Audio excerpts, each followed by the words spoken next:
मारूफ morning show मेजबान निदा यासिर ने इंकशाफ किया है कि जब वो अमेरिका गईं तो एक मुअम्मर पाकिस्तानी खातून ने उनकी और उनके शो की तारीफ करते हुए $101 की सलामी दी, जिस पर मैं फर्द जज्बात में रो पड़ी। निदा यासिर की वायरल होने वाली क्लिप चंद माह पुरानी है, जिसे टीवी चैनल के यूट्यूब पर दोबारा शेयर किया गया, जिसमें उन्होंने दियारे गैर में रहने वाले खानदानों और खुसूसी तौर पर खवातीन की मुश्किलात का जिक्र किया। प्रोग्राम की वायरल होने वाली एक क्लिप में मॉर्निंग शो मेजबान बताती हैं कि एक बार जब वो अमरीकी शहर शिकागो गई तो वहाँ एक तकरीब मुनक्किद हुई, जिसमें 350 लोग आए।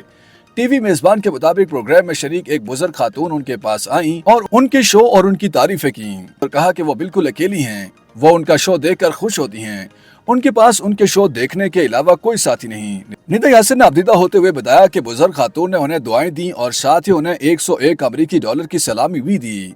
खातून बड़ी उम्र की थीं, उनके बच्चे मुलाजमत पर चले जाते होंगे, इसलिए वो घर में अकेली होती होंगी। मेजबान ने आबदिदा होते हुए दावा किया कि बुजुर्ग खातून ने जब उन्हें गले लगाया तो खातून की आंखों में आंसू आ गए और वो जब उन्हें कहने लगी कि वो उनसे बहुत प्यार करती हैं तो उन्हें रोना आ गया। टीवी मेजबान का कहना था कि पाकिस्तान में तो फिर भी खवातीन के पास उनकी रिश्तेदार औरतें आ जाती हैं, उन्हें सहारा मिल जाता है, लेकिन दियारे गैर में कोई किसी का नहीं होता, वहाँ तन्हाई होती है और बस तन्हाई।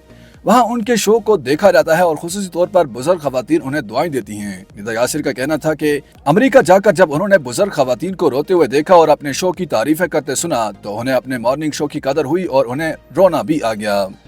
YouTube पर गूगली न्यूज देखने के लिए youtube.com की सर्च बार में गूगली न्यूज टीवी टाइप करें। गूगली न्यूज के पेज पर सुर्ख रंग के सब्सक्रिप्शन वाले बटन पर क्लिक करना ना भूलिए। YouTube पेज पर अपलोड होने वाली वीडियोस से बाखबर रहने के लिए बेल आइकन पर क्लिक कीजिए। आपको हर नई वीडियो के बारे में नोटिफिकेशन मौसूल हो जाएगा।